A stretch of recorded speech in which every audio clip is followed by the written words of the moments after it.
What's going on, guys? Happy Sunday evening. Oh, let's hang on. I gotta recenter my. Slide us over. Bam! Look at that beautiful centering. I have a feeling we're gonna have a good live stream tonight, guys. So first of all, Bacon, you're here early, man. That's awesome. Thrilled to have you here. Excited. We're gonna have a good evening together. Richard, what's going on, man? Yes, I got to play in some equipment this week, unfortunately. Because as you guys know, and hang on just a second, I'm gonna fix something on my end real quick. I can hear myself coming back through my little earpiece here, and it's more than a little distracting. So we're just gonna turn that right off here. We're gonna take that, we're gonna go monitor off. There we go. Close. Boom. Okay, there we go. All right, now that I don't have myself chatting in my ear, to answer your question, unfortunately, as you're well aware, we got a shitload of rain this week, and I was out in it almost every day this week. Oh God, we had a basement dig and a engineered septic field. Sorry, having a hard time thinking. Engineered septic field. It was a mound system, so we had to finish out capping that off with material. We had to do a pressure test on the system, kind of finalizing all of that, and then we built this basement, and it's for a superior walls foundation, which, as you guys may or may not be aware, the way superior walls work is you have to have a spotless footer. It cannot have any washouts or anything in it because it's got clear stone. It's got 5 inches to 6 inches of clear stone that have to go down, and then you literally just crane the walls right on top of that. That is your footer. And so with all of the rain we had this week, there was no way we were going to get out of that without having issues. And sure enough, we show up to the job the second day into the rain. It was a 8.5, 9 foot dig, and the water was within about 3 feet of the top of the hole. The entire basement, basically what had happened is the water across the site had carved a channel over to the basement, so the entire hillside was draining in the basement. So we literally had I want to say this home was like 1,800, this basement was 1,800 square feet or so, 6 feet deep, 5 feet deep, somewhere in there of water. And so we were out there every effing day in the muck, loving life. I mean, it was just one of those miserable weeks because, as you guys know, well, most of you guys don't know because you're not in Michigan. It literally rained all last week. Like, there was nonstop. You could see on the radar, the little system was just circling right over top of us. It was miserable. And so yes, I did get to play in some equipment. I was in a CX130, and then we had an old beat up trashed Case TV380 skid steer because Rick's machine went down this past week, and we had a loaner. It was a trade-in that never should have gone out. It was in horrible condition. Yeah, anyway, so yes, I did get to play in some equipment. How was your week, Richard? Let me know how your week was over there on the west side of the state. Northeast Ohio Farmer, how are you, sir? Can't talk, I'm sorry, guys. How are you, sir? E. Ryan, what's happening, my man? Good to see you. Landon fired off with a question right off the bat. I love it. I love it. Any tips for someone in high school that wants to become a heavy equipment operator after high school? So the first thing I'll tell you right now, if you have nothing else to do in the summer and you want to get a jump start in your career, summertime is a perfect job to start, or a perfect time, I should say, to start applying for jobs. Go hit up some of these dirt contractors and let them know, look, I'm green, I have no experience, and I don't mind laboring. And that is the 100% best way you can start in this industry. Get on the end of a shovel and start laboring. From there, I mean, that's literally all you need to do is get your foothold into the industry, start laboring, work your way into some seats, and within probably 6 months to a year, you'll probably start getting some seat time and some equipment. It's a fantastic way to work your way up. I would encourage you to find kind of a small to mid-sized company since you're just starting out. That's going to give you a lot more opportunity to kind of bounce around and do some different things. You're going to get a lot better education that way, just because of the fact that they're going to need you in so many different areas of the business. So that is my recommendation to you. Excuse me, Joshua, I don't know. You tell me if I'm pronouncing it right.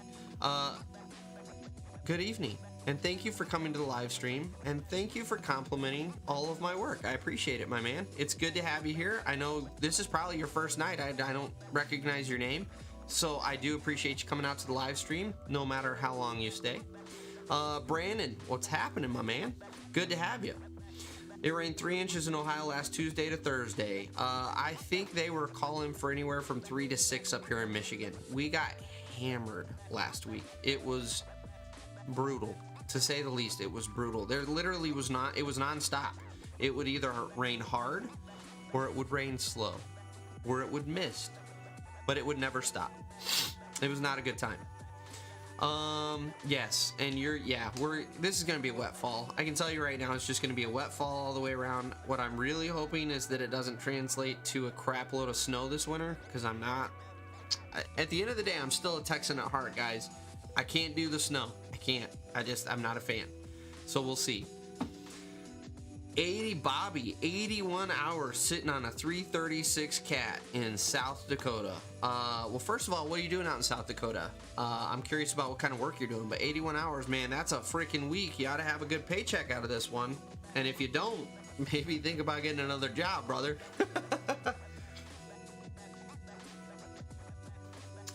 Joshua, starting at a heavy equipment operator school in March in Quebec.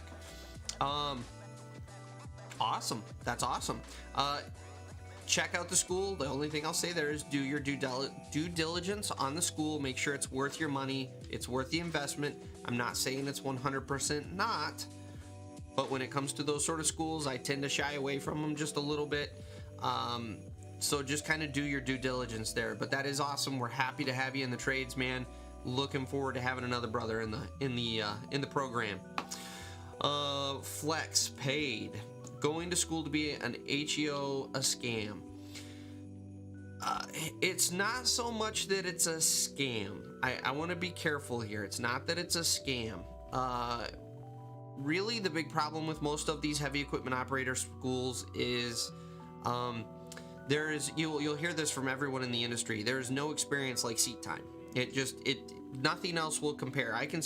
We can talk until midnight tonight about how you should operate an excavator and a bulldozer, and you can go out tomorrow and you can hit a job site and you still won't have a clue what you're doing in the seat of a bulldozer. That's just the fact. You have to have seat time. And so my big beef with a lot of these schools is, out of the whole program, you may get like 40 or 50 hours worth of seat time.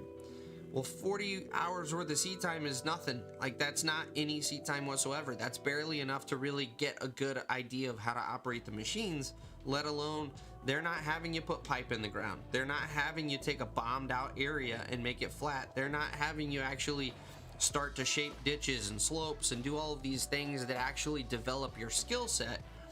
You know, one of the guys I talked to, which, if you guys aren't aware, I actually, behind the scenes, talk to a lot of instructors. There's a lot of instructors that use a lot of my videos in their training programs. And so as a result, I've gotten to talk to a lot of these instructors. And one of these instructors in particular was going through his curriculum with me. And he had like an entire week dedicated to walking you through what piece of equipment was what. So like, this is a backhoe, this is an excavator, this is a skid steer, this is a like, believe it or not, they had tractors in there, which I can kind of understand from the standpoint of pulling pans around on a job site. But really, like, you're gonna spend a week going over what's what? And it's like I told him, honestly, within a week of being at the school, if you can't figure out the difference between a backhoe and an excavator and a dozer, like, you should probably boogie on down the road. You're not meant for this industry. And that's my big problem with a lot of these programs, is they just waste a lot of time teaching you things that really aren't necessary, and they're not going to be helpful, and they lack on giving you what's really going to have an impact on your career, which is seat time. Like, seat time is what you need. So all that to say, I don't want to call it a scam, but you should do your due diligence to figure out how much seat time you're going to get, what kind of quality of education you're actually going to receive from the place before you just go hand over your money. Because a lot of these guys do. It's a big money grab. We got some equipment, we'll let you come play in it for 2 or 3 weeks, and then you pay us $15,000. Boom. That's not giving you an education. So just do your due diligence. Josh. So we're just going to call you Josh. You got it, Josh. French Canadian, so my name actually has no H, but everyone calls me Josh. Fair enough. My wife is French Canadian. She doesn't speak any French. She doesn't speak any Canadian. But we're in Michigan, so she has the kind of Michigander Canadian accent. So we say things like bab and tam, and you know, well, there's always Tims. We have Tims here too, so half Canadian. Rasha, how are you, sir? How about the cow tipping? Let's talk about the cow tipping. So let me flip over to my browser window here so that you guys can see what is going on in reference to the cow tipping. So give me just a second. I know you can't see, just give me just a second. Boom, there it is, guys. Let me move myself, oops, I grabbed the wrong window. Let me move myself out of the way here so that you can see what I am discussing. This is what Aaron Witt posted. If you guys aren't familiar, Aaron Witt, which is the owner of BuildWitt, which is, you know, they're kind of making a name for themselves as kind of being a big marketing company for the dirt world. He just went out within the last like 2 months, bought this brand new cat. What is it? 259? Help me out, guys. I don't remember what model it was. Yeah, I don't remember what model. I want to say it's a 259. Rolled her over completely. And yeah, like there's part of me that's just like, that's a lot of money. That's a lot of money to just go out there and play and roll it over.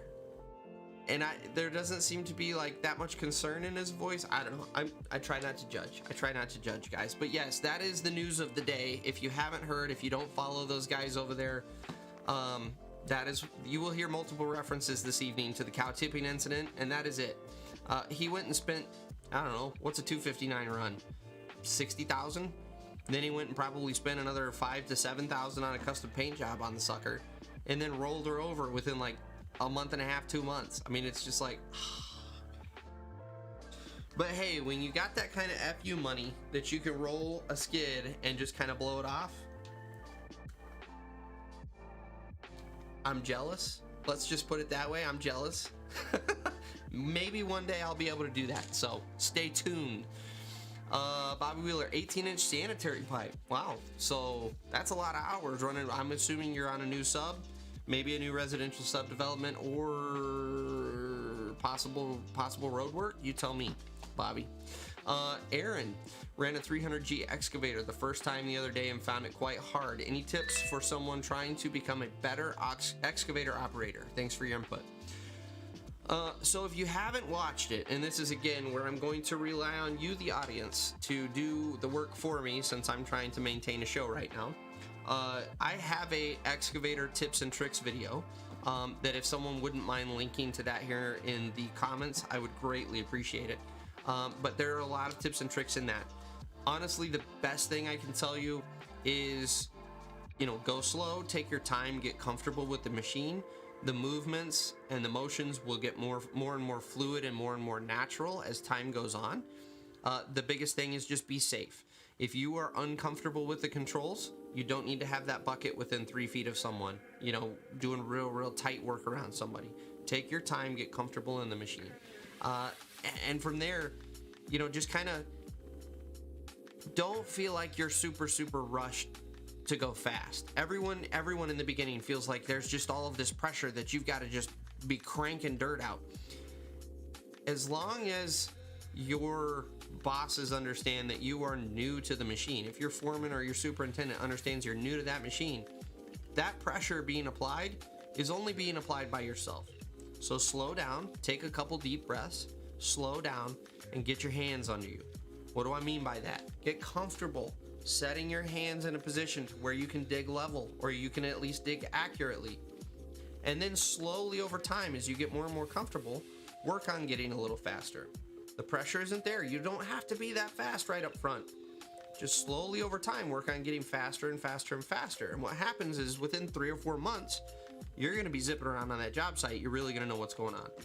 So that being said, Aaron, let me know if there's like some particular things that you struggled with, like some specific things, and we can absolutely talk about those things. But just kind of a general, how can I get better, is a difficult question to answer. So feel free to like fill me in a little more and we can talk more about it.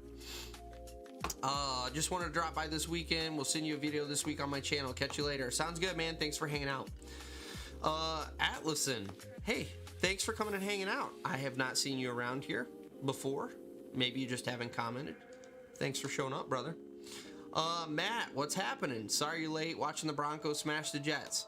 Dude, you're only like, I don't know, 10, 15 minutes late. I don't even consider that late. That's like fashionably on time, my brother. You're all good. And that's actually good advice. Run a mini first. Get comfortable on the small scale. Because the other thing about a mini is it's going to be significantly jerkier. It's going to be significantly faster to respond. So you're actually going to have to kind of increase your ability to control the machine. You're going to have to get better at controlling the machine faster. Versus in these bigger machines, you have a lot slower response time. There's a lot more lead time to think about what's happening in the machine. Now there's more momentum, but at the same time, it is a slower responding machine. And so once you get your feet under you or your hands under you in a mini excavator, you should be able to move into the real deal, the big ones, with no problem. So, Mr. Rodriguez, if a new operator laborer wants to gain the most experience as possible and increase their value as an operator, what route would you suggest they take? Honestly, I know this is not the answer anyone wants to hear. I know, and I'm sorry, guys. I hate to be the bearer of bad news, but sit on the end of a shovel for a year. That's no joke. And don't sit on the end of a shovel leaning on it like this. You know, we all know the guy that sits on the shovel just waiting for the next step. Don't be that guy. If there's something else going on over there and you've got a minute, go help out. If you're on road crew and there's a pipe crew right next to you that maybe could use some help, go over there and help them. Even if you're just standing at the edge and tossing in something that they need real quick, or you're just standing over there talking to the top man trying to learn, go learn. Go seek out new skills, because while you're on that shovel, you get experience working a grade rod. You get experience putting pipe together. You get experience on grading in the trench. You get experience looking at what the grade looks like on the ground level. And then you also get to climb out of the trench and see what it looks like from up above. That's how you start to develop your eye for when you're pulling flat grade.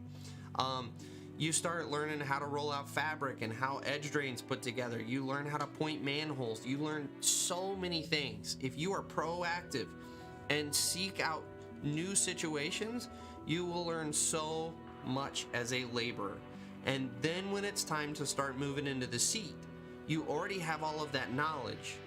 It's just a matter of learning to run the machine. And between you and me, it's easy learning how to run a machine. Once you've learned all the knowledge, pulling sticks is just another thing. It's just another kind of skill that you throw out there.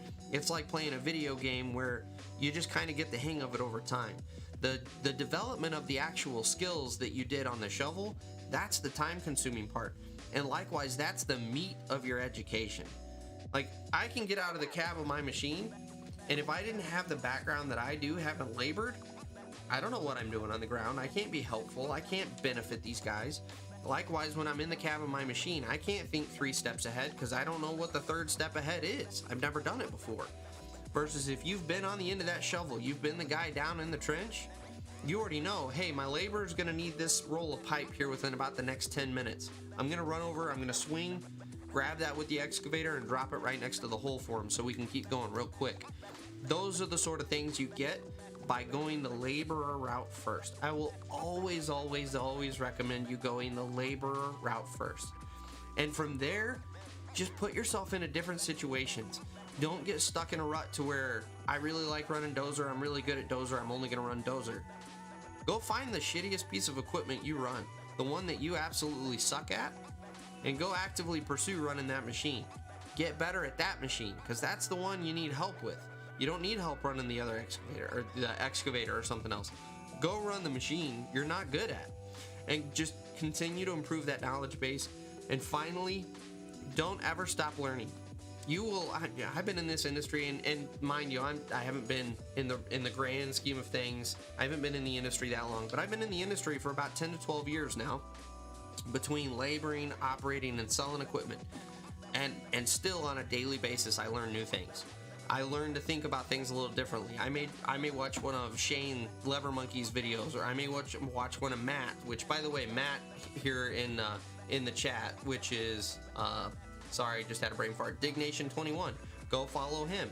I may watch one of his videos and he may do something a little different than I've done, and I go, oh, why didn't I ever think of that? That's a genius idea. Whether it's how to pick up a manhole, or it's how to pick up a grate, or it's how to grab a piece of edge drain that I've never really thought on how to use my machine that way.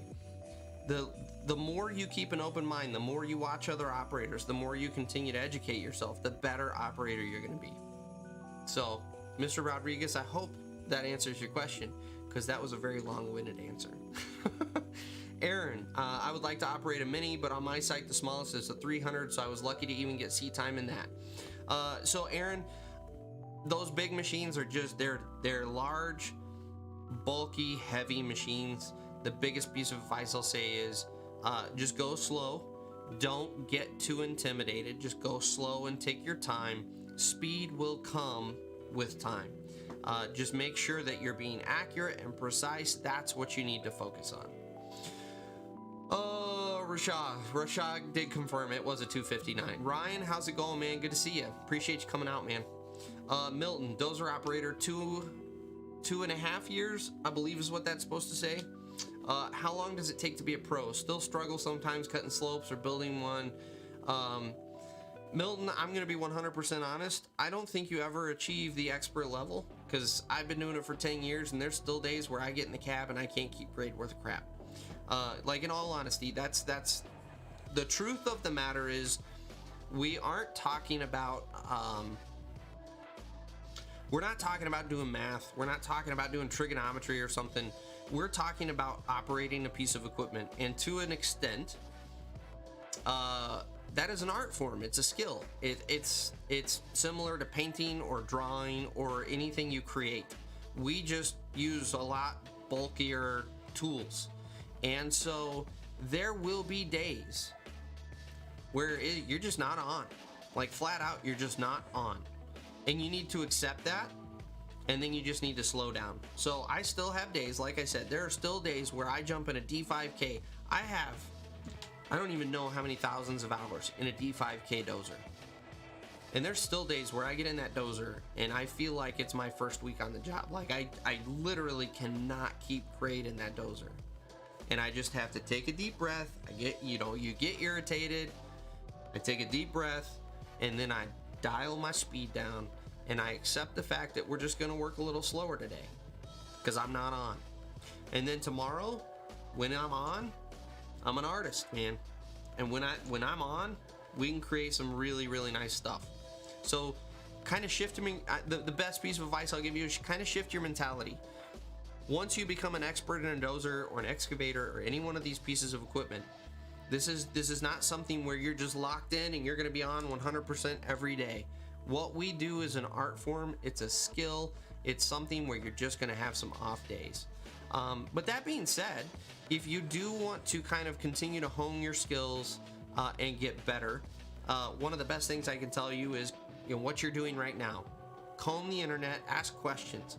Watch YouTube videos of other operators that you really respect and know do a good job. Look at the techniques they're using. Look at how they're angling their blade and how they're working the material and how they're approaching different situations. And all of these things are going to be helpful. And then the next thing you need to do is translate that to the job site. So let's say I'm out dozing on a road job and I'm clipping along, I'm doing really well, and I'm getting ahead. If you've got a little F around time, go F around. Go challenge yourself. See that rock over there? I'm gonna come up at full speed. I'm gonna keep my dozing. I'm gonna keep my grade nice and flat, and I'm gonna come within an inch of that rock without hitting that rock. Challenge yourself. And that way, if you hit the rock, okay, no big deal. You hit a rock. But if you didn't hit the rock, you're shaping that skill set. You're honing your craft the whole time you're on the job. If you're in an excavator loading trucks and you've got your stockpile all maintained, you're prepped for your next truck, you literally have done everything you need to do, your ducks are in a row, and you got a little F around time, start stacking rocks. Balance a rock on your tooth and try to set it on another rock. Yeah, to an extent it's playing around, but it's not. That's how you hone your craft. That's how you get better at what you do, is by practicing with these little silly games. It's like that egg challenge going around right now. Yeah, it's fun, it's goofy, it's a game, but at the same time, every operator that's able to do that, it's because they've practiced those skills for thousands of hours when they have a minute here and there. That's the kind of the way this industry works, is you kind of practice as you go. It's up to you. It's on you on how far you want to take your education and how much you want to develop your craft. And so you can. There are a ton of armchair operators out there. There's a ton of guys that are stick pullers. If there's a second of downtime, they crank that baby into idle, they pull their phone out, and they just start chatting it up on Facebook. There's a ton of them out there. But the really good operators, you don't ever watch them stop moving. They're constantly doing stuff. And sometimes you'll see them dicking around in an excavator or a dozer. But it's not just dicking around. It's not meaningless things. They're practicing. They're getting better. They're challenging themselves. They're working on that finesse. So that's the best thing I can tell you. Rashad, we all need to get Aaron on here so we can all roast him. We're working on that relationship, Rashad. I actually have an interview with Aaron this week, and I'm going to very delicately approach the conversation about him maybe coming on the live stream if he'd be willing. Which, by the way, I have another announcement. If you guys haven't been paying attention to the YouTube posts, which I don't understand YouTube posts because no one ever sees them, I am officially starting a podcast with my buddy Rick. We are going to start this week. I don't know that you will see it go live this week. I think we're going to try to get a couple episodes in the queue for you guys so that it's not just one episode and then you have to wait a week before you get anything else. So I think we're going to do 2 or 3 episodes. Hopefully we'll get those put together within the next week so that we can release them. But it is going to be called Sweat and Grime. Let me see if I can. Let's see here. I got to think of an easy way to do this here. Give me just a second, guys. Give me just a second. I can at least show you guys. Here we go. Here we go. This is what I want. This is what I want. So we're going to go over here. We're going to do web browser. Let me pull myself out of the way yet again. And there it is. This is the Sweat and Grime podcast coming to you in the next couple of weeks. I've got all the supplies on the way so that we can do this podcast. I think we're recording, believe it or not, I think we're recording our first one tomorrow night. So that is the plan. Sweat and Grime, baby. So stay tuned on that, because I am going to also broach the conversation of possibly having Aaron on the podcast. We'll see. I don't know. I don't really have a good gauge for what kind of guy Aaron is. Is he going to be like this super down to earth but super busy guy? Or is he going to kind of have that like arrogant, I'm young and I'm on fire right now and I don't have time for you? Time will tell. I don't know. We'll see. So anyways, let's see here. I'm getting behind in the comments because I'm chatting too much. I'm sorry, guys. I'm sorry. Let's see. Where were we? Flex paid. Any ideas or tips for starting your own excavating company? Don't get in over your head on equipment. So one of the biggest things that you can do to get yourself into trouble is getting yourself into a ton of debt, especially because, as we all know, we've been clipping along with a great economy for a long time here. If you go get into a shitload of debt and then the economy tanks here within the next 1 or 2 years, you're going to be in some serious trouble. You're going to fold like probably, 70% of the contractors, 60% of the contractors out there. So start small.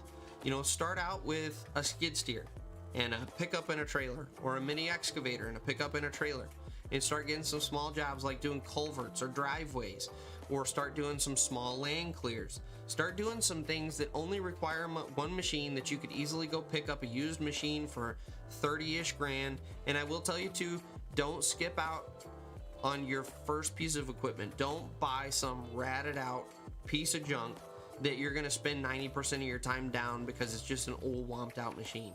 Go get you something in decent condition that's relatively low hours, but at the same time, it's not brand new sticker price. I'm gonna pay 60 grand right out the door. Go find you something in that kind of the 25 to $35,000 range. That's a great starting point.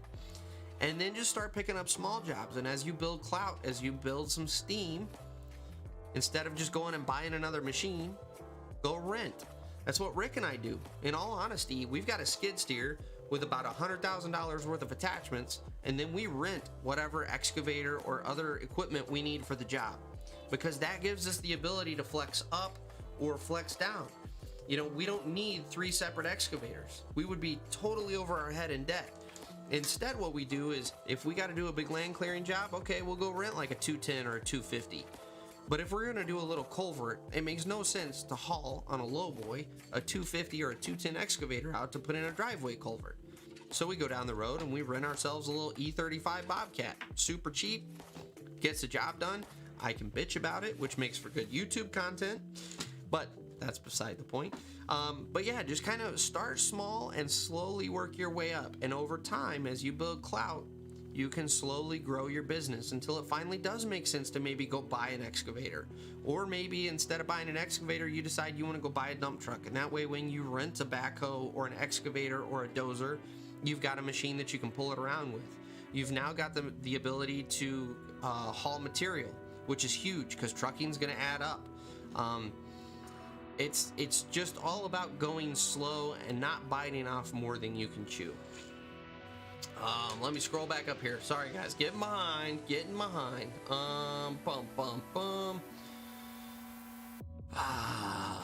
eFix, yes, it is Sunday already. That's my exact feelings every Sunday. I'm like, oh, we got the live stream again tonight. Wow, okay. Bacon, when I'm done with my over-the-road contract, should I consider some local dump truck work before trying to dive into excavation? No, don't mess around with driving a truck. Go freaking get in a machine or get on a shovel, man. Get right into it. Dive in head first. I'm telling you, it's awesome. You'll love it. Have you watched American Pavement Specialist's new video? Love their attitude and how they work. I have not. I will write myself a note. If you guys aren't aware, every night when we do the live stream, I have my notepad so I can write notes, and I do follow up on them. So what are we doing here? American Pavement Specialist. This is my writing face, by the way. Specialist. Boom. It's on my notes. I will go watch. Thanks for the information, by the way. Ryan, minis are jerkier than larger excavators unless you're in a Sany, then they're always jerky. True. Or yeah, absolutely. I will say, you guys know I love Kobelco, but even Kobelco surprised me, like beyond what I already talk them up. 2 weeks ago, ran a little Kobelco SK35 and smooth as silk. Oh my gosh, like the inside of the cab is nothing to write home about, but operating that machine, like it just made me hate Bobcat that much more, because I realized that, oh, it is possible to make one of these little machines smooth. Yeah, 100%. So Josh, yeah, I'm running a mini Kubota U17, and at first gives you massive headaches because man, I can't talk. I'm sorry, guys. It's been a long week. Massive headaches because it's so responsive, but it's good practice.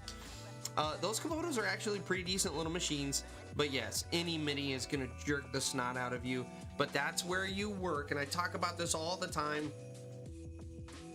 When you're running excavators, if you want to be smoother, don't touch the effing throttle. Do not throttle down the machine. It makes the hydraulic pump super sluggish. The machine is super slow. Everything is real spongy feeling because you don't have enough power behind the hydraulic pump to really give the machine oomph.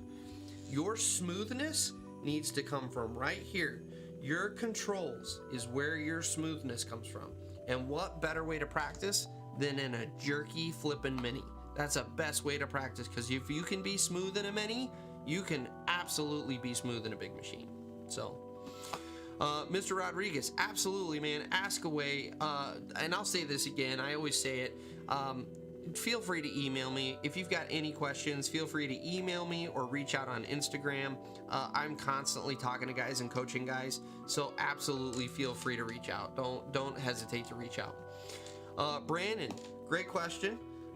We're drinking a little Chardonnay this evening. I think it's Chardonnay. Maybe it's no, it's a Chardonnay. We have Aldi here, and Aldi has this ridiculously cheap, I want to say it's called Three Owls. I can't remember what the brand is. It's ridiculously cheap. I'm talking like $3 or $4 a bottle for the Chardonnay, which sounds like it would taste like absolute ass. It's actually a really, really good Chardonnay. It impresses everyone we let taste it. And so we had Caesar salad tonight because I'm a hippie. You know, that's how we roll. Caesar salad night. And so we had some white wine with dinner, and I'm now just kind of leisurely milking the last of my Chardonnay from this evening. So that being said, let's talk about how much of a giant woman I am, apparently, as I sit here and talk about having salad and Chardonnay for dinner. In my defense, my wife did just go out and get some elk and bison steaks. So I feel like that kind of mans me back up, because we do have elk and bison steaks on the menu for later this week. So we'll balance the scales here. Matt, first and foremost, don't be scared of the machine. Respect it in its power. That's a great point. That's actually a really great point, Matt. There's a difference between respecting the machine and fearing the machine.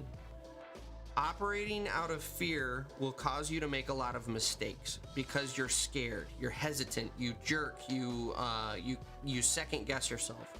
There's a big difference between that and having respect for the machine to where you understand what it's capable of and you're cautious, but you're in control and you're firm and you're calculating with your movements and you commit to things. And I'll tell you a prime example of where this will play in is, let's say you're sitting on top of a 10-foot tall pile and you're loading a truck that's got a little far away from you and you got to reach. Operating out of fear, you will 100% either totally bomb the side of that truck with dirt because you start to panic when you get a little tippy, or you're actually going to reach all the way in, you're going to start tipping, and then you're going to panic and you're actually going to come down and you're going to slam into the truck and you're going to have a very upset truck driver in your hands. Versus operating out of respect for the machine, you recognize that you can reach that truck, but you've got to be aggressive in dumping the bucket once you get over the truck, because you're going to start to tip and you've got to let some of that weight go. That's a big difference between operating out of fear and operating out of respect. Always operate out of respect. If you're operating out of fear, you need to get out of the machine, you need to take a couple deep breaths, woo-saw a little bit, and get yourself under control. It's okay to respect the machine. It's not okay to operate out of fear. That's where you make mistakes. Jamie, I don't know what that was referencing because we've talked about so many things before I read your comment, but I do appreciate the positive vibes coming from your end of the computer. Phil, what's happening, my man? How are things down under, and how freaking hot is it down there? Just out of curiosity. We're finally rounding the corner into fall here, and I'm super excited about that because we've been in like the 60s and 70s this past week. I love it. You get that crispness in the air. I haven't loved the rain, but man, I love operating in a hoodie. That's my favorite season, is when you can comfortably get out there in a hoodie and just be nice and cool. It's nice. Milton, you're right, bro. Thanks for answering. Still young, but want to become one of the best dozer operators. Milton, that right there is probably one of the biggest things, is keeping that drive, keeping that motivation. You will do well in this industry. If you have that kind of motivation and you maintain it, you will not fail in this industry, and you will be one of the best operators on your job, I promise. Because the thing that separates poor operators from really good operators is motivation and drive. It's the passion. And some of us have it. Some of us got into the industry because that's just where we fell. And those are the guys that don't really go anywhere. They're just kind of mediocre operators. But the guys who are passionate about it, they go out there and they want it, you're going to do awesome, man. So don't doubt yourself. And again, like I just said, feel free to reach out if you got any questions going forward. Ryan, guess the peer pressure got to him a couple weeks ago about a podcast. Yeah, absolutely. I'm a sucker for peer pressure, and you guys finally hounded me, and I do. He's not here tonight, but I do want to give credit to my friend Jackson Alonso. He absolutely was one of the drivers for me firing up a podcast. He's been hounding me about it for a while, so I do want to give him some credit there. But Ryan also is one of the guys that's been pressuring me, so we are finally going forward with it.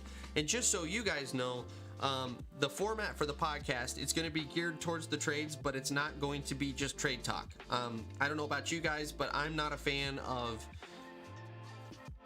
super niche down podcasts to where we only talk about one subject every podcast.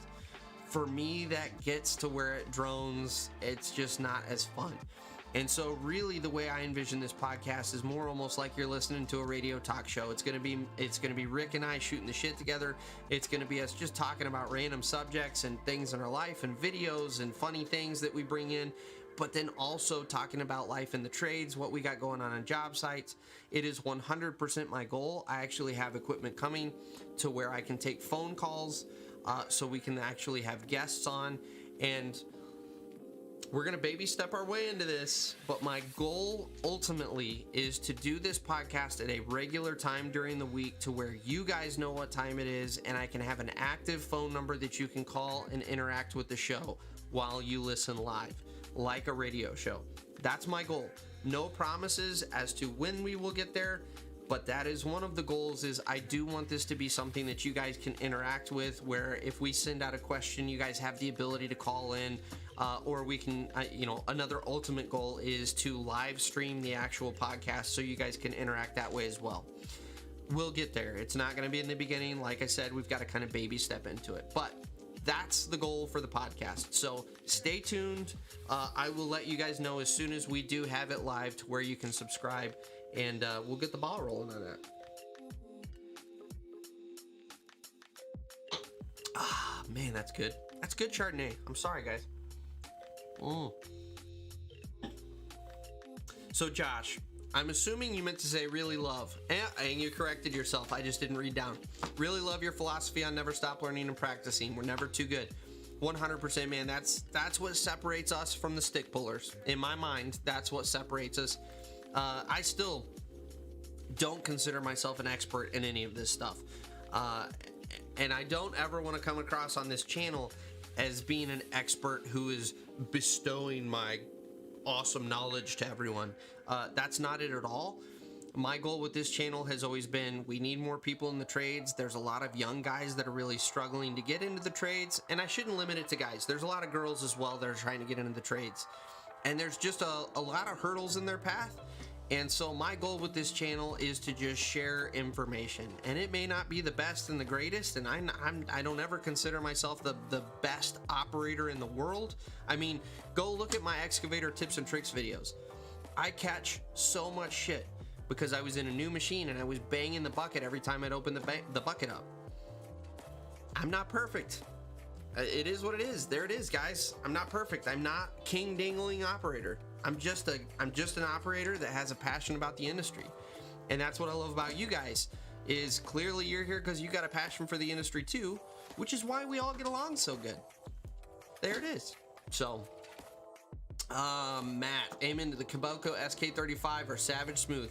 Oh yeah, I forgot that's what you guys ran at your old company there, Matt. Wasn't it a SK35? Dude, love those machines. They're such awesome machines.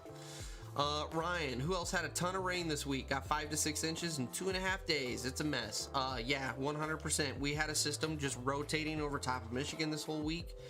If you didn't hear me earlier, I don't think you were in here, Ryan.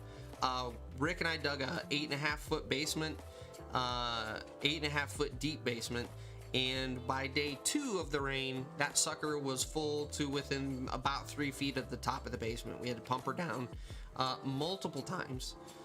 It was just, the whole site was a disaster. Every day I came home and I had to spray basically from my calves down. I had to spray off in the yard with the hose before I could even think about entering the house. And then, it was take your pants off right when you get in the door situation. And that didn't go the way that I would have liked it to have, guys, because I have kids. And so, there's no sexy time when the pants come off when you get home. It's 2 children trying to give dad a hug while he's standing there without pants. So it just turns into a very awkward situation. It is what it is. This is the dirt world. This is what we have to do. So, yeah. Chris, heavy equipment is to be ran at full throttle no matter what. Ask your local heavy equipment mechanic. So I will go a step further. You are 100% correct. It used to be, back in the day, you could run like your dozer at full throttle and use your decelerator pedal to really bring that throttle down, and you would save on your fuel economy. Especially these days, everything, including your skid steer. I want everyone to hear this. Your skid steer, don't use the effing foot throttle. Run the sucker full bore. Yeah, you may sound like a maniac, and everyone on the job may think you're running like a bat out of hell. Run it full throttle, because everything now has emissions on it. And emissions are designed to be run at full throttle with high heat. If they don't get enough heat, guess what? Your DPF filter clogs up. Your SCR clogs up. It doesn't do what it's supposed to do, and now you're looking at a $5,000 or $6,000 bill to have the mechanic come out and do a bunch of work on it to get everything up and running again. Or heaven forbid, you clog up your DPF filter. Now you're 15,000 deep in a new DPF filter. Run it full bore, guys. Great advice, Chris, by the way. Rashad, hoodie season, my absolute favorite. Me too, man. I love that fall, right at that transition where you crest over into that crisp fall weather. Oh, it's so good. My favorite. For most people, Chris, cheapest way to get educated, go to your local operators union hall and get an apprenticeship program. If you can get into the apprenticeship program, it is a great program.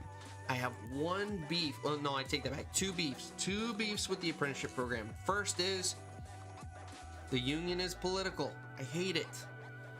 You've got such an opportunity to train so many people, and it turns into this political game. I hate that. And so you really do have to kind of know someone to get into the apprenticeship program quickly.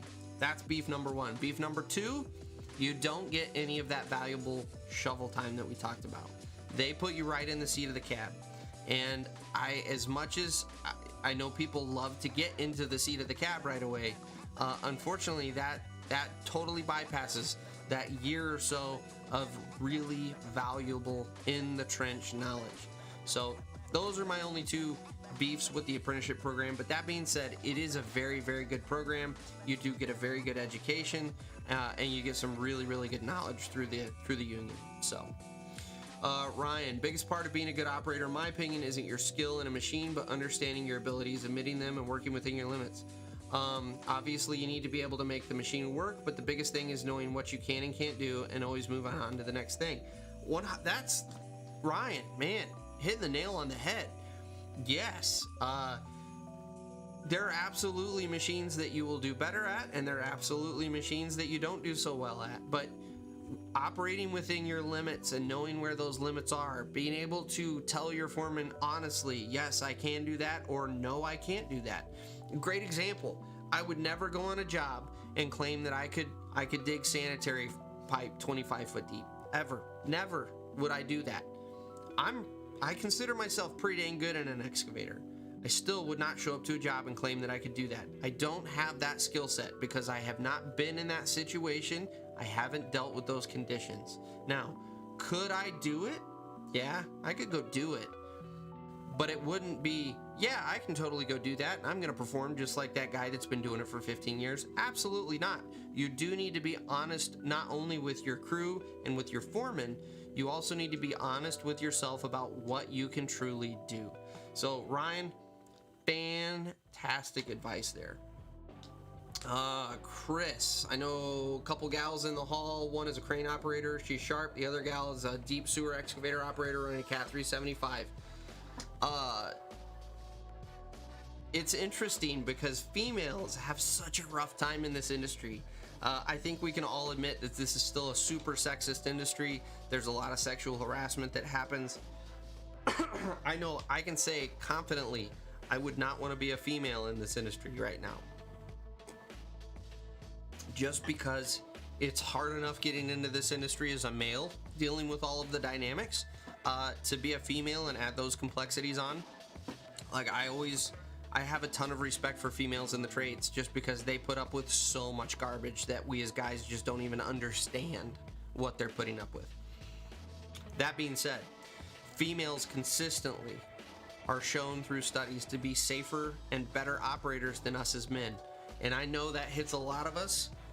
Ooh, that hits us right there in that machismo, like right in our cojones. But guys, come on, let's be honest. Females are really good operators. There's a lot of women out there that are really, really good operators because they're not as cocky as we are. They're a lot more cautious than we are. They operate, like Ryan was just saying, they're a lot more aware of their bounds and their limitations than we are as guys. We like to go out there and swing our dinglings and talk about how awesome we are. Females don't have that problem. They go, no, I'm not comfortable doing that. Okay, end of story. Great. Thanks for being honest. So, yeah, there are some really, really good female operators. I knew several from Dan's, and they were great operators. They did a fantastic job. They didn't have the pizzazz that the guys did, where they were constantly trying to show off the heat buckets. But by God, they would outdig the guy all day long because they were just so consistent and they were speedy and safe. So 100%. Ali, how much should you be paying for trade school? That's a great question, because in all honesty, I don't have any experience with trade schools outside of just kind of hearing prices from here to there. I will confidently say that I probably, if you're getting north of about $10,000 to $15,000 for a trade school, I'd really start considering your options. Because the fact of the matter is, you can go get hired in at a small to mid-sized company and start on the end of a shovel and spend a year to a year and a half on a shovel learning all of these skills we've talked about. Plus, you're probably going to get some seat time in machines because these small companies just need help all the way around. Plus, there's a good chance they're going to help you get your CDL, if not pay for the whole thing, because again, they need people to haul the equipment around. And you're getting paid to do all that. You're not paying for it, you're getting paid. And now when you flip around and you go to a new job 2, 3, 4 years down the road, instead of having on your resume that, hey, I went to this school that doesn't really have any openly accepted, what is it? Accreditations? What is the word I'm looking for there? If it's an accredited school, what is that word? I don't know what that word is, because I'm a dumb dirt guy. That's what you get. You subscribe to a dumb dirt guy's channel. I'm sorry, guys. I don't know my English. Anyway, you know, if I get a 4-year bachelor's degree from a college, that is accepted in the industry as I have a bachelor's degree. The heavy equipment industry doesn't really have that in the same way that the college world does. And so where I'm going with this is, if you get out of that trade school, yes, you've got a piece of paper that says you can run an excavator and a dozer, but it doesn't really, there's no standard that's measured off of. And so it can be helpful, but it's also not going to be like, oh, okay, this guy really knows his stuff. Versus if I go to a small to mid-sized company and I spend a year and a half on a shovel and then working my way up into the seat of the excavator and the dozer, now all of a sudden on my resume I've got, hey, I got a year and a half, 2 years of experience, and I've been on a shovel, and I can run an excavator, I can finish grade, legit finish grade, and a dozer. Like, those mean something. And so that's where I go mentally when people ask me about going to trade schools. Is it worth the money? It depends on how you look at it. So anyway, I hope that answers your questions. Let's see here. Where do we go? Sean, Ryan is definitely 100%, no question. Got to know your abilities, stay safe, nothing else. Absolutely. eFix, I have 2 lady employees in the field. We are 13 in total. They both hold their own and don't put up with anything. One's a shovel head and the other's our truck float driver. Yeah, we could do a whole evening, in all honesty, legitimately, we could do a whole evening talking about women in the industry, the respect I have for them, the abilities that they have, and how they are totally overlooked. Like, time and time again, that's the part that I get frustrated on their behalf, is the number of times they're overlooked because they're a female. Like, yeah, this is just still, it's a very sexist industry. Unfortunately, that is one of the few things that I despise about this industry, is just how sexist we are. And I'll be 100% honest, I still find myself fighting that sexism. I will 100% admit that. When a female rolls up on the job and hops out and jumps in a piece of equipment, I'm like, we'll see how this goes. That's just an asshole thing to think. Like, legit, I recognize and I check myself. I have to check myself. Because would I say that if it was a guy climbing up in that cab? I mean, honestly, now I probably would, with all of my experience talking to different operators and seeing different operators. But still, it's not a fair standard. I don't have a fair measuring stick, and I'm personally still working on that. And that's what I would encourage all of you guys to do, is catch yourself. If you find yourself mentally doing that, catch yourself and then go, that's wrong. I shouldn't be thinking that way. I need to give them a fair shot. And that's the only way this industry is going to change. It's going to happen on an individual level of guys recognizing what's going on. And likewise, here's the harder part. If you hear guys on the job site talking shit, you got to shut it down. It's on you, man. You've got to stand up and shut it down. That's hard. I will 100% admit I've done that a couple times, and it is hard to be that guy. But that's what's going to help females progress forward in this industry, is being bold, stepping up, and doing that. So, let's see here.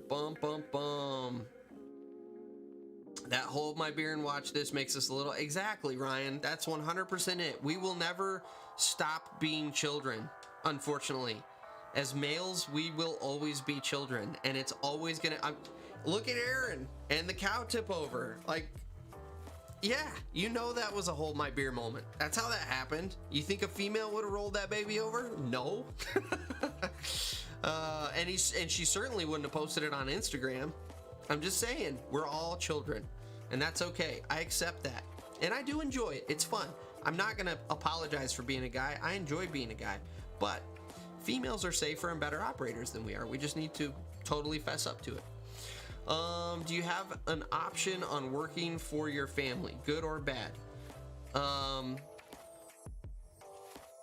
Do you mean like you have a family business? Because that's one of those things where it could be good or bad. It depends on your family, Annan. I will say, if you are working with family, you need to kind of set some strict work, non-work boundaries, so that you can still enjoy each other as family. I also will say the biggest piece of advice I can give anyone if you are going into business with family is someone needs to own 51%. The 50-50 thing, people go in with the best of intentions. Let's own 50-50. And what happens is there will be, it's not if, when you get to a point where you disagree on something, you will stalemate the company. You will drive it into the ground, and you will never have a relationship with that person again. But if you followed my advice, and one of you owns 51%, and one of you owns 49%, one of you will make the call, and the other one will say, you're an asshole. And you will go your separate ways for a duration until the guy that said you're an asshole calms down. And then you can come back together, and you can have a relationship again. The company will have marched forward because one of you made an executive decision because you had the power to do that. The company will have gone forward and will still be doing well, and you guys can mend your relationship and you can still have a relationship. Versus a 50-50 situation, there's no mending that relationship because neither one of you is ever going to budge. And you're never going to see it my way. And that's how families end. So, honestly, going into business with family can be really, really hard. I would say make sure you've got a really healthy family dynamic and you've got a lot of respect for one another, and you will actually hear each other out, because family can get messy. You can have some really, really... Oh, what just happened? Why did my video just cut out, guys? All right, hang on. Bear with me. I got to figure out why my video just cut out.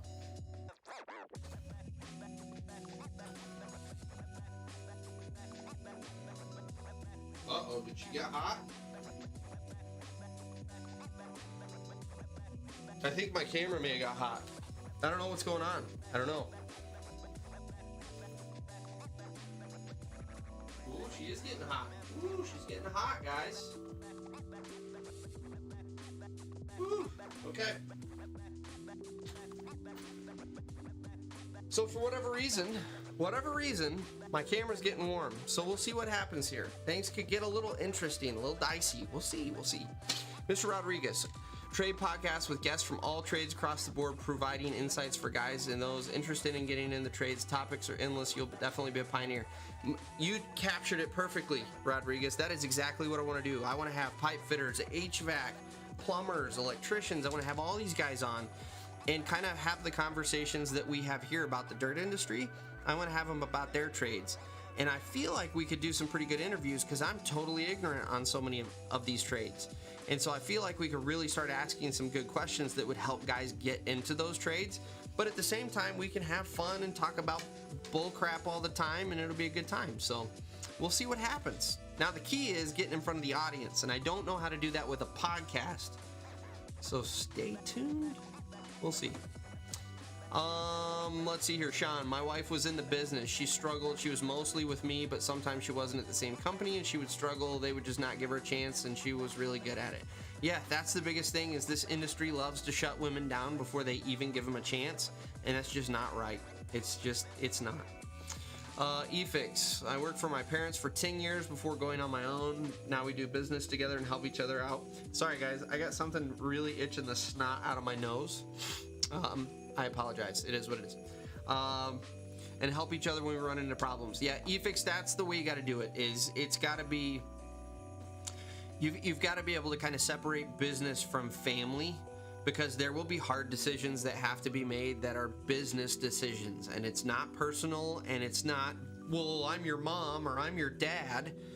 It's business, and you've got to be able to recognize it's business, and then we can go have dinner together and we can talk as mom and son or dad and son. So it can get messy, 100%. Like Ryan just said, it can get messy.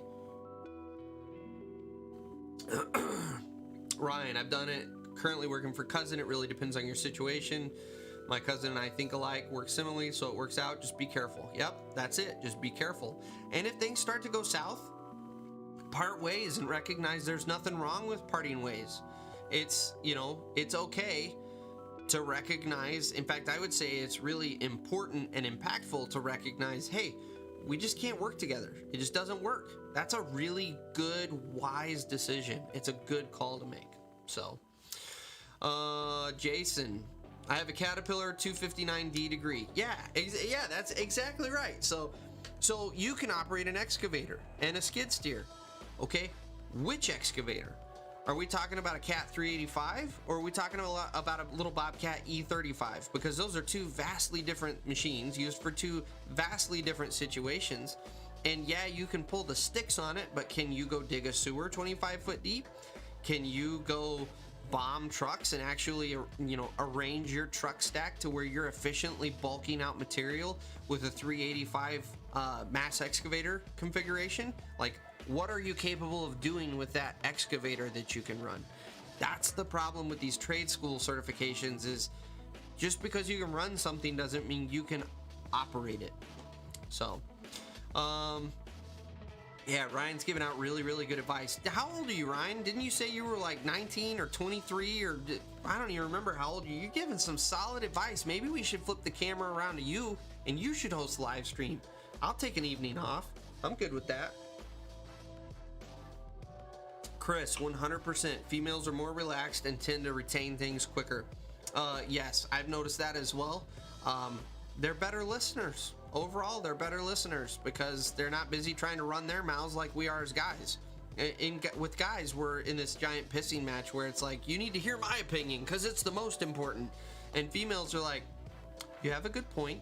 I can see your point, but I'm smarter, and so I'm going to do it this way. And that's why ultimately our wives all grow us up as men, is because we are giant man children, and then our wives take charge and they're like, nope, you're not doing that anymore. And you're like, yes, ma'am, you're right. I should not do that anymore. So, Samuel did 4 months training. My teacher told me I will earn more working in the industry. Yeah, you can't, it's very difficult. Sorry. It's that time of year where allergies are picking up. So that's one big piece of it, is you can't teach the industry necessarily. You can teach parts And Rick and I have actually talked for a while about starting up some sort of a school where we would teach legitimate skills. But even there, because you're not on an actual job, you're kind of limited in what you would be able to teach. And so what we've talked about doing is kind of a hybrid program where we would be able to teach at a training facility to kind of get your feet under you, and then we would take you out onto some active job sites and continue the education there. And it'd be like a 6-month program. Like, you'd be there for a legit 6 months learning all of these skills. The other big beef I have with a lot of these trade skills is a lot of times the people that are teaching the classes have never actually been on a job site. They aren't operators. They know how to run the equipment, but they've never put pipe in the ground. They've never actually dozed on a almost 1-to-1 slope. Like, they don't know how to handle a dozer in those super steep situations, or when conditions get dicey and you might be sliding down a hill, and how to handle that. They've never been in that situation. So how can you possibly teach it if you've never been in it? So anyway, Chris, I know some women just rather wear the knee number as knee as a move up the ladder. Oh yeah, I'm sorry, trying to read your comment there, but yes, yeah, absolutely, I know what you're saying. And we did have a couple of those on our job site. We had one in particular that let's just say that her vehicle was on the job site when we all took off on Friday afternoon, and it was still there over the weekend. And then first thing in the morning on Monday, she rolls up and jumps out of the foreman's truck, and you're like, okay. And then there's that. And then there's that. Brandon, dump truck story time. You guys can feel free to pitch in with dump truck stories. Unfortunately, I kind of blew them all last week. I don't really have any dump truck stories left because I think I pretty well took care of them all last week. So, Ryan had a truck back all the way up a hill in the snow, but we wanted the sand halfway down the hill and off to the side. He decided the best course of action was to build up some speed and then lock up the trailer brakes to slide the trailer off the laneway. It worked, but was sketchy. Before he did it, he of course said, watch this. And that right there is a prime example of why females are better operators, because you ain't gonna see female do that for sure. SLI Civic. Ooh, SLI Civic. I'm a bit of a Rice Burner fan myself. Nice name. We have a girl operator, but we are all team players to bring each other up with good advice. Good crew makes a difference for everyone, 100%. I mean, at the end of the day, we call this a brotherhood because for the most part it's all men, but it is a true brotherhood and sisterhood. Like, we have sisters in this industry, and the important thing is we need to recognize those sisters as equals, not as fill-ins or the big one I see foremen do all the time. They're not rock truck drivers, guys. Females are not getting into the industry so that we can get out of our rock truck cabs. Females are just as competent at operating real equipment as we are. So stop sticking them in a rock truck and assuming they can't do anything. Drives me nuts. Or a roller. Like, you always see the females in a rock truck or a roller. They never get a fair shot. Anyway, trade schools can only give you a piece of paper that says you were formally given direction on how to operate these machines. Exactly, that is it right there. You were given formal instruction by someone who may or may not have been qualified to give you that instruction, and now you know how to pull the sticks on that said machine. That's what you get from a trade school. Ryan, only 19, but I've been at it for 4 years, and my off time is spent watching others and picking up on tips and tricks. So next week, we're just going to have Ryan come in here and do the live stream with his 4 years of experience, because he's dropping bombs of advice here like he's been in the industry for like 10 plus years. And I'm going to take the evening off, and, you know, I'll probably drink like 2 or 3 glasses this size, and I'll have myself a good time. So bring it on, Ryan. So anyway, this catches us up. I'm actually caught up in the comments. Look at that. That's pretty slick. How did we pull that one off, guys? So let's talk a little bit. But I don't know what I want to talk about, because I actually did talk about the podcast already, and that was the big thing. I almost had a plan, and it was going to be so smooth. It's going to be like this smooth transition, like, oh yeah, let's have a chat, guys. And then I was going to go into this topic, until I just realized I totally blew my conversational topics earlier in the live stream. That's terrible. That's unacceptable. I'm sorry. I should keep better notes, shouldn't I? Anyway, Sean, you should have seen what it was like for her when she became a supervisor. She was foreman and superintendent, not sure which was worse. Yeah, oh. So that's another aspect. I can't imagine what it would be like as a female superintendent or foreman where you're trying to get, for lack of a better term, ass hat sexist guys to listen to you. Like, what a miserable job. Like, again, I can't say it enough how much I respect females who are in this industry and have a passion for it, because they put up with so much more garbage than we do as males. It's unreal. So where are you at, Ryan? Oh, sorry, I got an itch on the back, guys, bear with me. Right there on that shoulder blade spot that makes you look like you're a little special when you're scratching it. That's better. Yeah, where are you, Ryan? Because if you're just north of the border, that means we need to get together at some point after I've been tested for COVID, but not more than 72 hours before my trip, because that's really what you guys, you're getting real specific up there. Brandon, any other stories? Okay, I got a story for you. So I ran a concrete breaker when I started at Dan's. You know what? Here's another great piece of advice for everyone, to just kind of keep yourself in check as far as the ego goes. So when I started in this industry, I went with a small residential dirt company, as I've talked about before. I quickly became his top operator in the company. I was putting down really solid finish grades in my dozer. I was digging a lot of basements in the excavator, really accurate. I was moving a lot of material fast. I was reliable. Like, I was his top guy in the company. Legit, he was grooming me to kind of take over as his foreman. And then I go to work at Dan's. And Dan's is a 300 plus employee company. Like, they don't care about my previous experience on equipment. What they need is someone to run a concrete breaker. And so instead of getting my panties all in a twist and getting upset by that it was some big blow to my ego because I'm awesome operator, that's where you suck it up and you go, okay, I'll run the concrete breaker. And so I did. I walked alongside this concrete breaker for a year and a half, and we're talking one of the big drop hammer breakers. So in fact, let me pull it up here just so you guys can really appreciate this machine. You would walk beside it as it pounded the concrete beside you. Every time the hammer would drop, it felt like a baseball bat hitting you on the bottom of the feet. Yeah, it was an absolute delight to run. Let me flip you over to the browser here. That's the concrete breaker right there. That's it. That hammer weighs about 10 tons. It would take it, that's almost at full height right there, and then it would drop in a free fall and break your concrete. Now, because that thing runs so much hydraulic oil, they actually have a massive, like, 300-gallon tank on it of hydraulic oil. And so they have a ball valve shut off from the main feed going to the pump, and then they've got a ball valve shut off for each of the returns going back to the tank. We had this little pressure chamber that would come off of the main pump, because it actually had two pumps that would feed into this pressure chamber, and then that would go out and feed the cylinder going to lift the weight because it was running so fast. That little pressure cylinder would actually have cracks that would form probably once every week, every week to 2 weeks. We would have cracks form in it. The mechanic would have to come grind it out, re-weld it until the pressure blew it up again. One of the days we did that, I had to go do something. So I turned all the ball valves off so we wouldn't drain the tank. And we had this other guy that was running the breaker alongside me that had a bit of a drinking problem.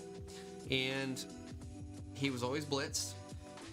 He decided he was going to come fire that machine up after the mechanic had come out and welded up the tank. And he fired it up, didn't flip the ball valves. And, all right, take that back. He flipped the one going to the main pump because it was right in front of his face when he went to fire it up. He saw that it was closed, but he didn't open the two return ball valves going to the tank. And so he fired that sucker up because of the, oh, you know what? I take it back. It wasn't the pressure vessel that actually cracked when this one shut down. So we had one of the main hoses coming off of that pressure vessel blow. That's what it was. Okay, it's all coming back to me. So let me rewind. So I'm running this breaker full bore. This is the day I'm gonna go close on my house. So I have a meeting at like 3:30 in the afternoon with all of the people for the signing of the house. And so I'm running this breaker, and then all of a sudden, boom, just an eruption of hydraulic oil everywhere. And it is hot, like burn your skin hot. And so I take off running away from the machine, trying to figure out what's going on before I get doused in this fluid. And so once I take about 15, 20 steps back and turn around behind me, I realize I have to shut this machine down, or it is going to literally drain the entire hydraulic tank, like 350 gallons of hydraulic oil.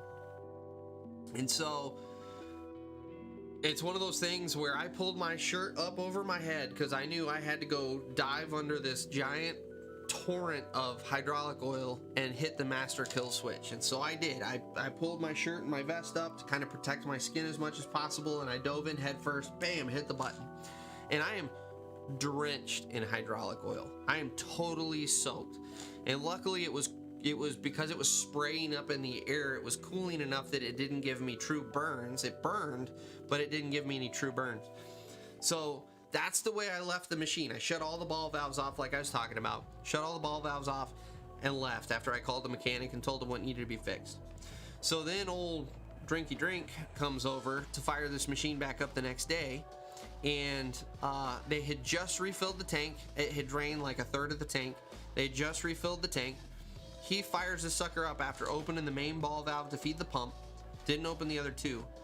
Because I had shut it down with the emergency stop button, this machine was still cranked at full throttle because he didn't go through and look at the control panel to see if it was all configured the way that it should be for starting the motor.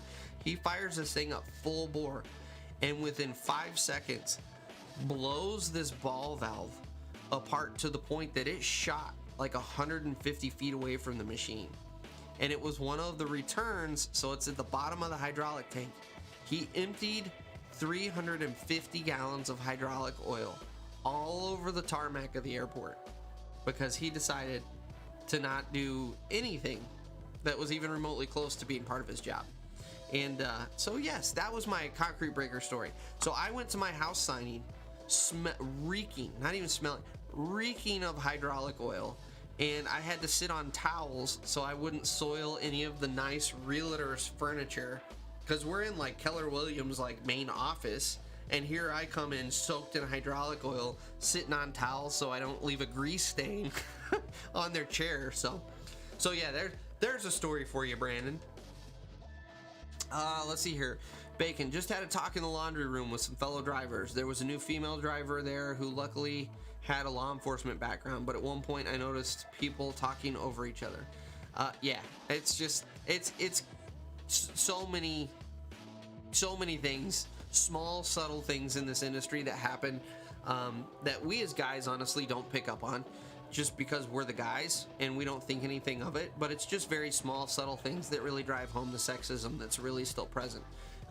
And again, don't get me started on sexual harassment. There are so many guys in this industry that still think it is fine to go up and make comments about females' bodies or what they're wearing, or like just totally inappropriate comments that I just like really? You thought that was appropriate and okay to talk about because we're on a job site? Like, anyway, Brandon, we need to come up with a 1.4 million to buy a Volvo 950 to do some finish work. Brandon, why are you trying to put the thing to work? If we're gonna raise 1.4 million, I'll park it in my backyard and you guys can come over and we will drink beers and we will dig. I live right next to a farmer's field. I know the farmer really well. I'm sure we could throw him a little cash because we'll have some left over. If we're raising 1.4 million, you know, what's another 50 grand to throw to the farmer so that we can take this sucker out and dig in the field next door? Like, you're going about it all wrong, brother. You're still trying to work, and I'm saying, no, you guys come over, let's drink some beers, and we'll smash some stuff with the 950 in the farmer's field. That would be way more fun. So, Jonathan, oh my gosh, you are extremely late. Like, we're on the tail end here. By the way, 10 minutes, guys. We're going to try to wrap this up right about 9 o'clock my time. It is 8:48, so 10-ish minutes. Which, as you guys all know, because you sucker me into this, it's probably gonna be more like 15 to 20 minutes, but it is what it is. I'm giving you warnings. It's one thing children have taught me is you've got to give plenty of warnings so you don't surprise them with anything. Anyway, but thanks for showing up, Jonathan. I do appreciate it. Everyone wanted to be the most helpful, but really she could hold her own and was only talking less because she'd rather learn than show off. Yep, that's the female to male, just difference in mentalities right there. Ryan, I'm in Ontario, don't know exactly where you are in Michigan, but I'm about an hour away from 3 hours from Windsor. So let me look here. I will show you, I mean, not my exact address, because that would be silly to put that on the internet. Let me pull myself down here into the corner. We're gonna go maps of the Google. So Howell, Michigan. So this is my little town in Michigan, guys, and we're gonna go to Windsor. What did you say? Ontario? Ontario, Canada. I still think, well, that's not right. Ontario, California. Good job, Google. Ontario, Canada. Oh, sorry, that's why. You can't come up with driving directions? Okay, all right. So apparently you're somewhere up there and Google has no idea how to get to you. My guess, so this is roughly from where we're at here to here is about 4 hours. So I'm thinking you're a ways up there, man. Like, that's not a little hike by any means. You're a ways up there.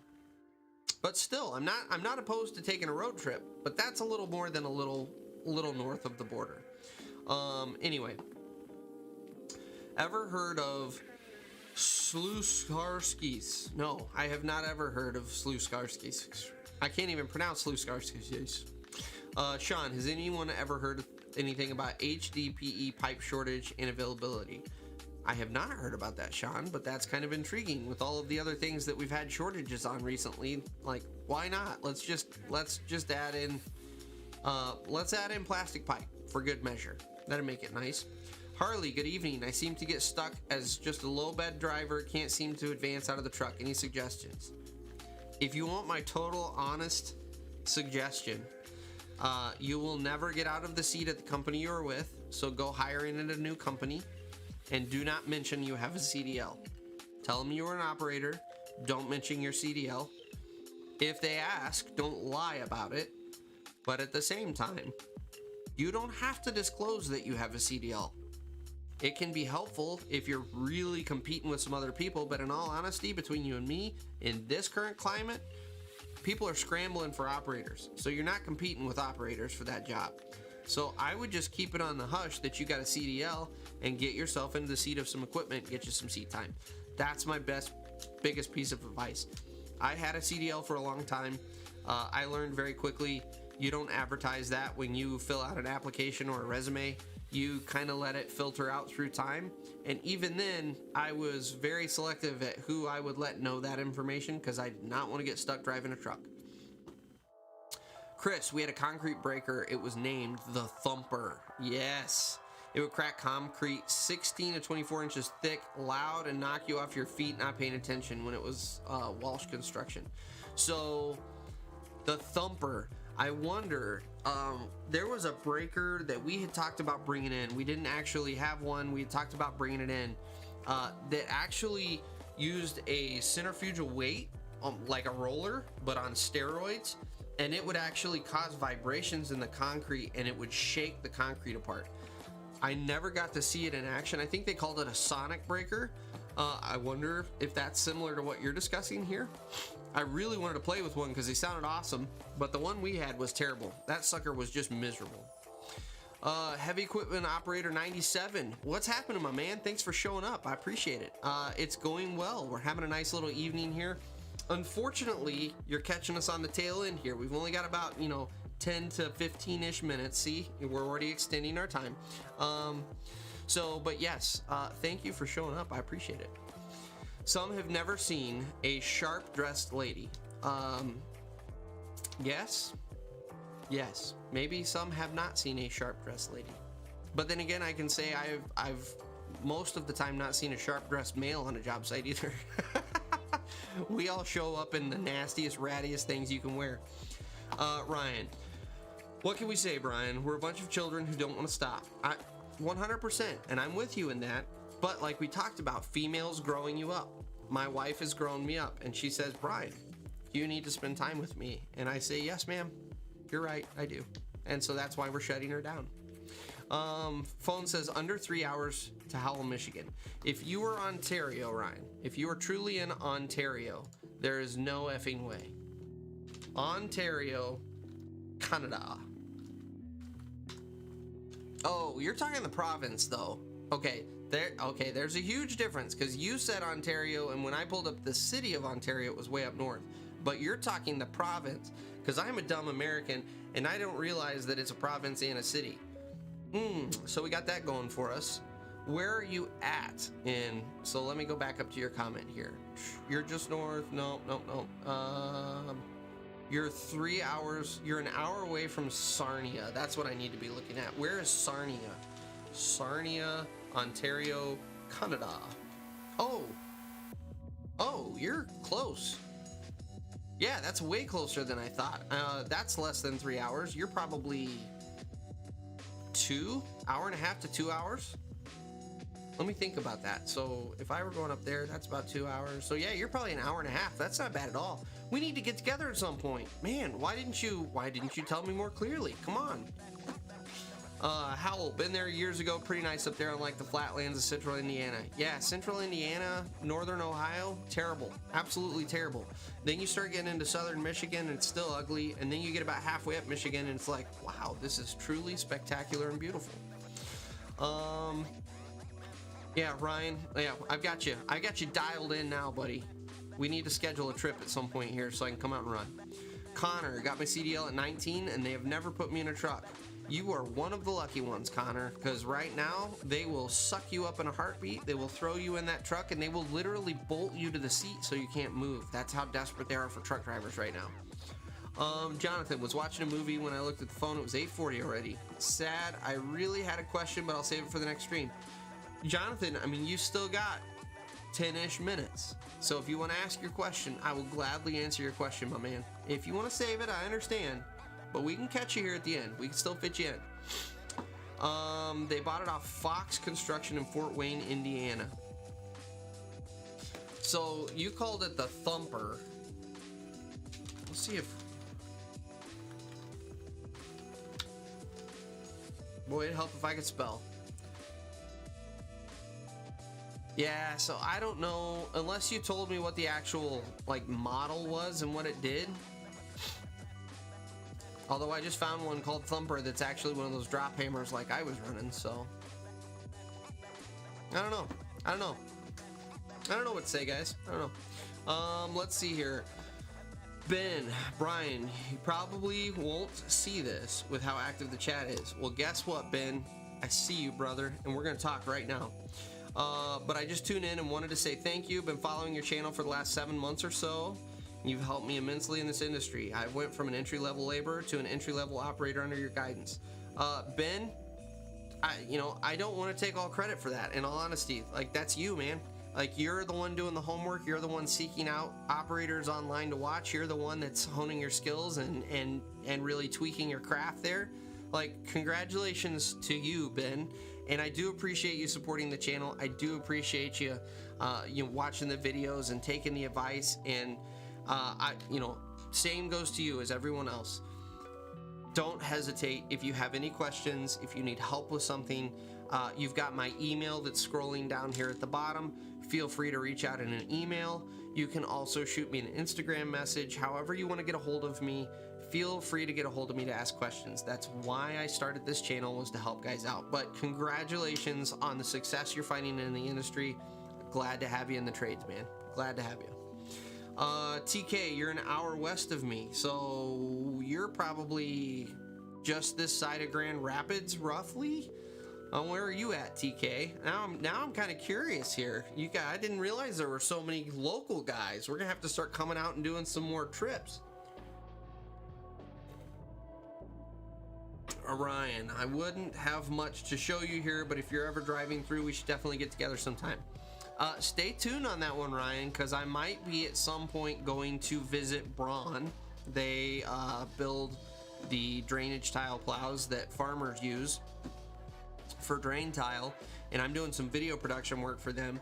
There is a chance at some point in time I may try to go see their factory, in which case I will be driving right through your area, so we'll see how it goes. Dave, when I leveled the dirt yard with a 962, why does it ruin so fast? What if I add stones?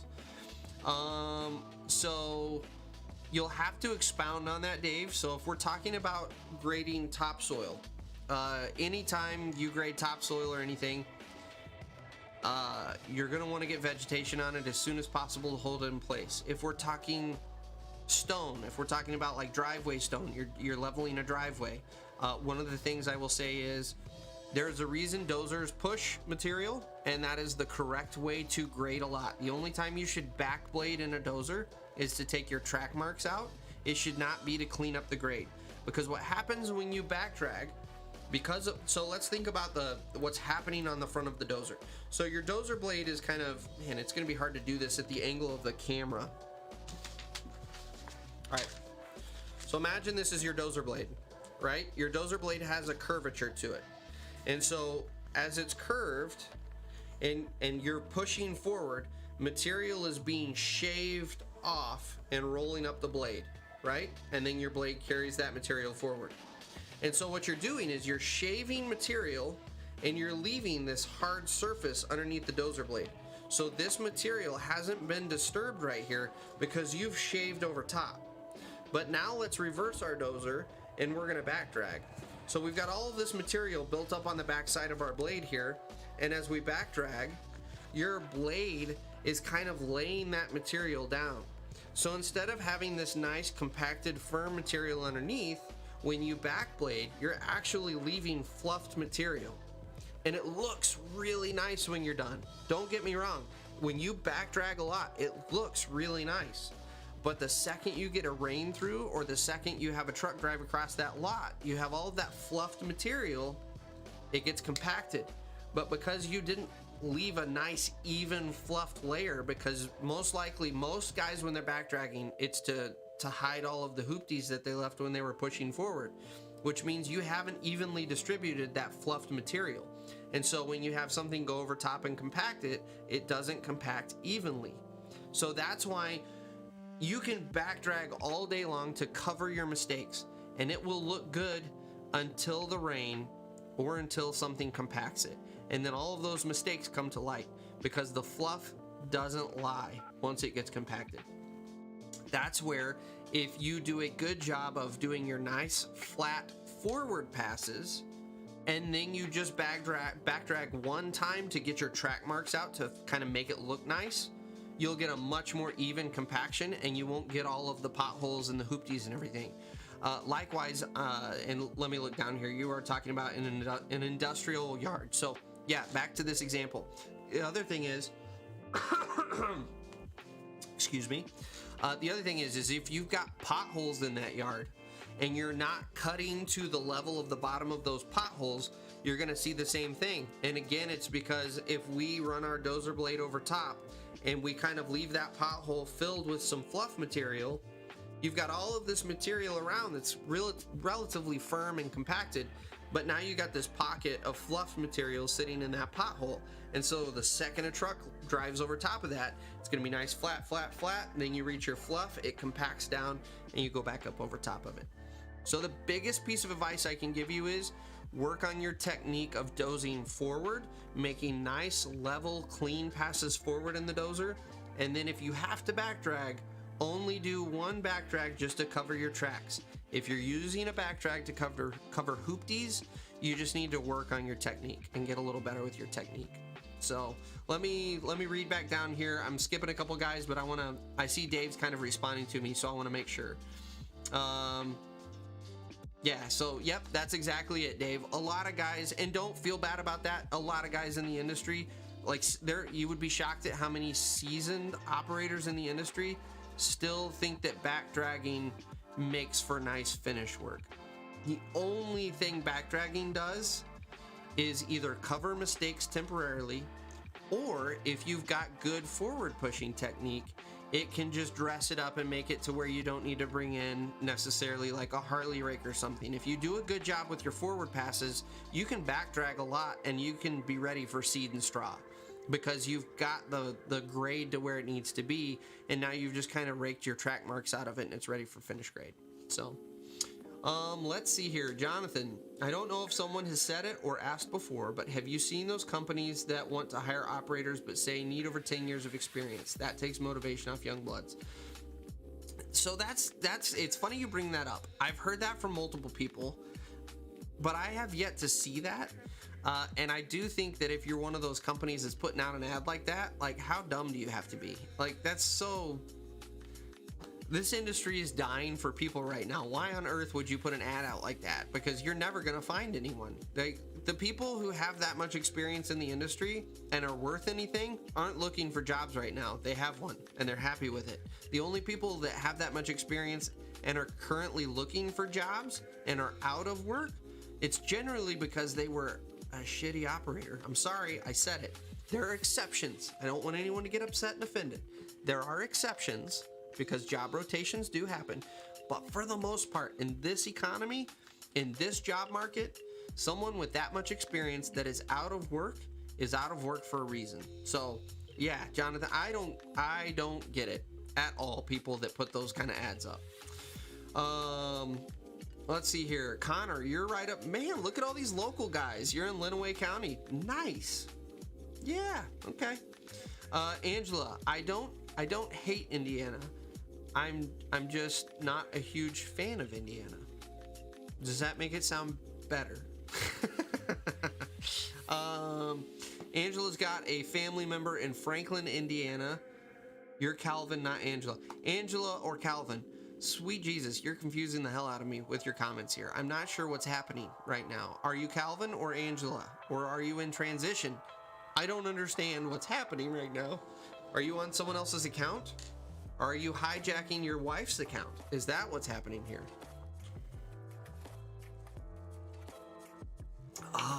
We're almost out of wine, guys. We really need to... Ooh, and look at that. We're at the 15-minute mark, and I'm still rocking. 5 minutes, guys. We're shutting her down in 5 minutes. There's a reason why people who are still on the union list in July are laughed at. If someone hasn't reached out to you, then clearly you've gotten a bad rap. 100%. Let me put it this way. Operators that are worth anything, the foreman is hitting them up in October or November of the previous year that they want them on their job in March or April of the following year. They don't ever go on the list. The foreman's already picked them up, or someone else has already picked them up. That's how you know you're a good operator, is when a foreman's like, no, you're going to be with me again next year. I'm going to put you on this job. That was exactly how my career progressed. I ran that concrete breaker at Dan's for about 1.5 years. I finally got a shot running a loader, sucked it up for a couple of weeks while I figured out what the F I was doing. And then I actually did a good enough job that the foreman said, you want to come work for me next year? I want you back on my job. And then I had a consistent and steady crew. That's how you progress in this industry.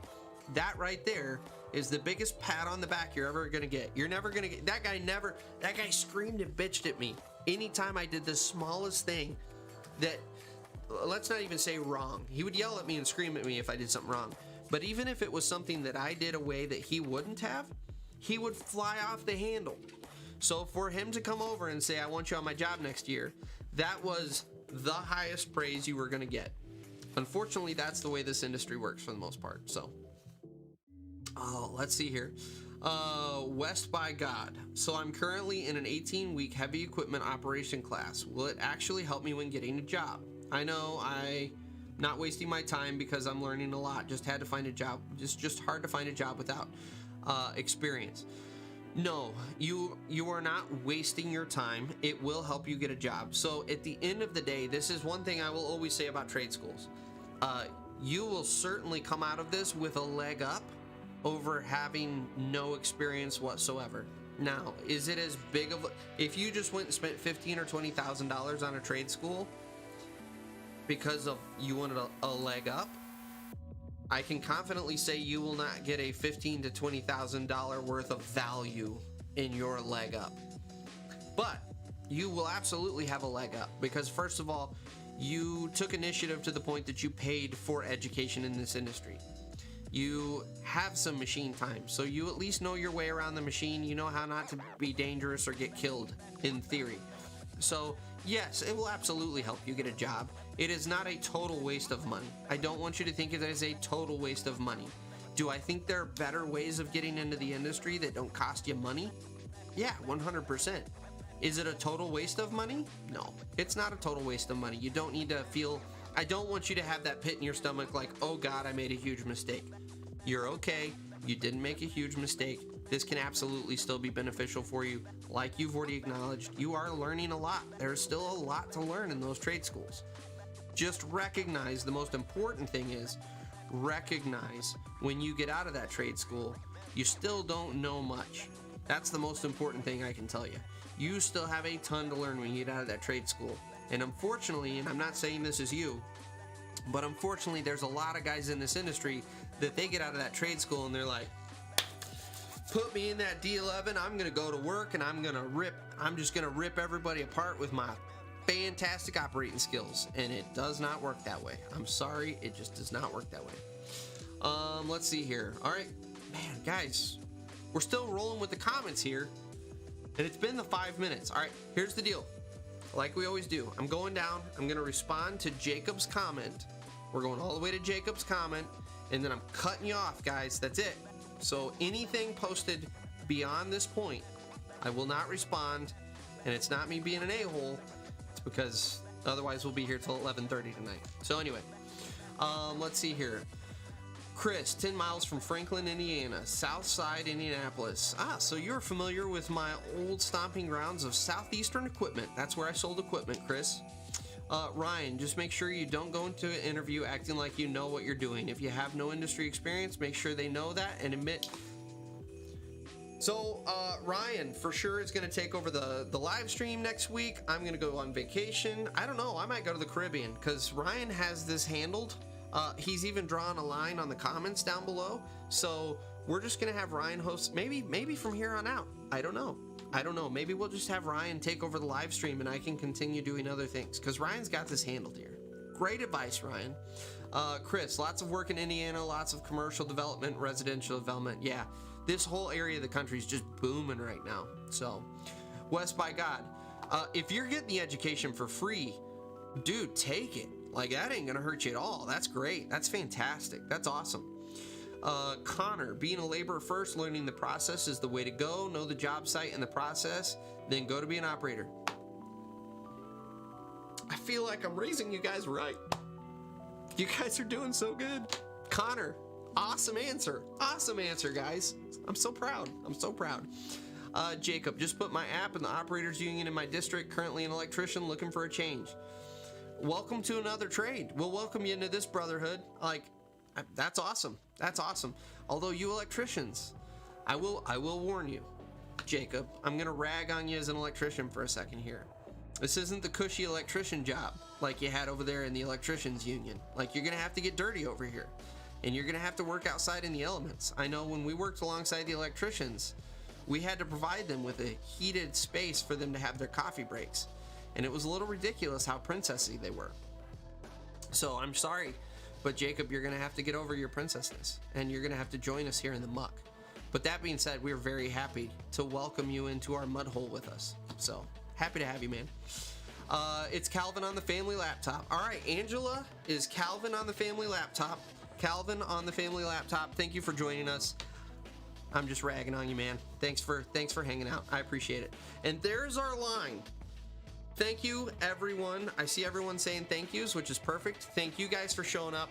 We will absolutely do this again. I believe, yeah, next week. There's nothing special going on, so we will absolutely be live next week.